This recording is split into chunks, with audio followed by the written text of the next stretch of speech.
Hi Spencer, this is Coach Smart with ABC Baseball Camps. I'm here to do your hitting evaluation. So let's get started.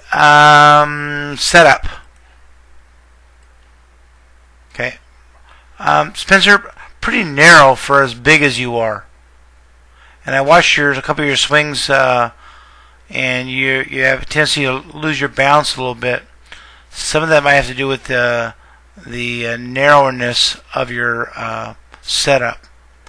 If I were bigger, I'd probably get a little spread out a little bit more. Move that foot up a little bit. But maybe that you take care of that when you take your stride. Let's, from a hand standpoint, I can't tell by your gloves whether you got your little knuckles lined up or not. Make sure you do that. They're high enough though to be to take a downward angle to the contact zone, so that's good. So let's get started here. So a little bit of a leg kick, which I don't care about, that's fine.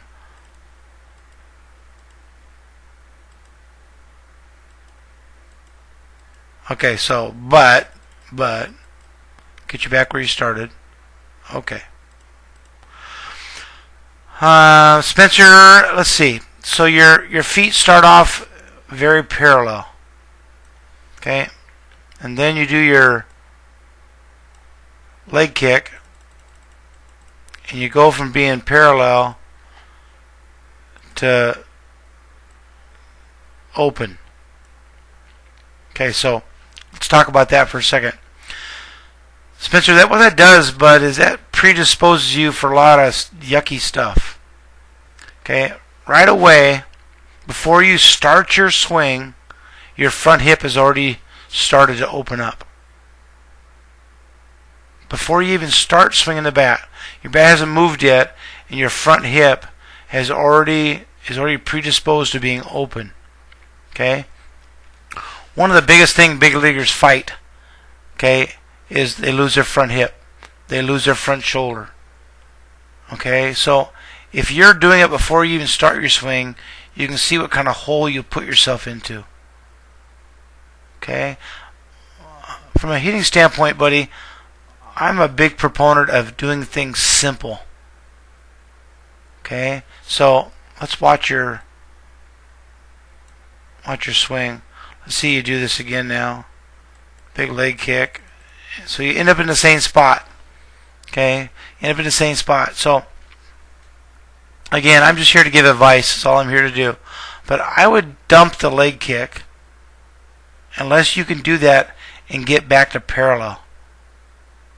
Because when you open that hip up, buddy, it's going to cause a bunch of issues. And again, you may get away with it now based on where you're at in your career, but don't want you to worry about how good you are now. I want you to be concerned about how good you're going to have to be in order to play at a high level. Okay? And predisposing that hip to being open is not a good way to go about it in my evaluation.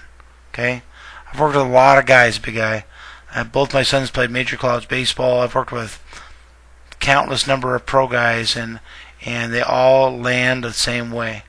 They're all concerned about keeping their front shoulder and front hip in as long as you can. So it's an important factor in hitting. Okay, so let's go back and let's watch your swing plane now. So we've already talked about your leg kick and about where you're landing. Let's talk about your swing plane. Okay, so Spencer, that's pretty darn good. That's pretty good. I would like to see you from a setup standpoint push these hands back a little bit. Like in here, to create a little more separation between your body and your hands, just to allow you to create a little more bat speed. But from a plane standpoint, from a barrel route, you do a pretty good job. I wouldn't change that a bit. Okay, so let's talk. Let's finish here. Okay, so I noticed in some of these swings when I play them through, like this one here, I think I remember right. No, maybe it's this one. Okay, see how you're falling off balance there? Okay, Some of that has to do with your how narrow you are in my mind. Get you back here, okay? In my mind. But more importantly, what is happening is, let's see where you are at contact. So, it's this front foot, buddy. This front foot cannot, at any cost, be open at contact. Any energy that you create with your backside is being flushed down the toilet because of that front foot. There are very few absolutes in hitting, Spencer, but one is I have to drive my knee, my backside, against a closed, firm front side. This isn't closed. That's open. So, it would be like you throwing a baseball with your glove arm taped to your side. You couldn't put your arm up to build up your front side. Your front side is not built up here at all. It's out. And that just puts you in a whole bunch of bad things happen when we do that. Okay? Most importantly, you have no juice, no power. Big guy like you, man, you want to create resistance. How do we create resistance? We create resistance by driving this knee down into that foot, which is closed. Okay? The harder you can push that knee against a closed, firm side, the more resistance you create. The more resistance you create, the more power you're going to have. Okay? Let's talk about where you are at contact from a lower half standpoint. Actually, I'm going to tell you where I want you to be at contact, Spencer, from a lower half standpoint. Especially your back foot. Your front foot's all messed up already, so we're talking about your back foot only, where you should be at contact. All right, where you are. You're perfect. That's fine. That's where you should be. Okay?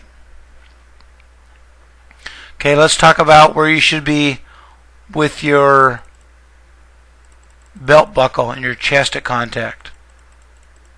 At contact, your belt buckle, you should be hitting the baseball right now. I'll give you that one. I'll give you one more click. Right there. I don't know. Yeah, right there. I'll take it right there. Your chest, bud, should be facing the second baseman at contact. Not the pitcher. Not the shortstop. Not the third baseman. The second baseman, if he is playing in regular position, in the middle between first and second. Okay? That's the only way you're going to be able to handle pitches on the outside half. You can't rotate as much as you do and expect to hit balls on the outer half with any kind of juice at all. Okay? So, imperative we get that fixed. Okay? So, again, golly, look at that. Great extension. That's a great look right there. I still think, though, Spencer, we could get more out of this. Okay? I think we could get that knee down a little farther and get you a little more into your legs. Okay? But, man, your extension, your finish, I love all that. That's beautiful. That's a great look. So, here's the things we got to fix. We got to fix that front foot. Okay? That thing's got to land parallel, and it can't open up. Because you push hard with your backside, the urge for you is to let that foot slide open or roll over. Don't let it. It's robbing you of 50, 60, 70 feet of ball flight. Okay? Second thing is, we got to get you more square to home plate. In that vein, with your eval email is going to be a couple of links to a couple of YouTube videos on how to keep square to home plate. One's called dead legs and one's called split. You can do them off the tee or via soft toss. But I want you to do those drills and get a feel for what that's like. Okay? Spencer, I hope this helps, buddy. I think you got a chance, man. You got a chance to get that cleaned up a little bit. Be a pretty good hitter. So, have a great spring, great summer. See you at the next ABC baseball camp. So long.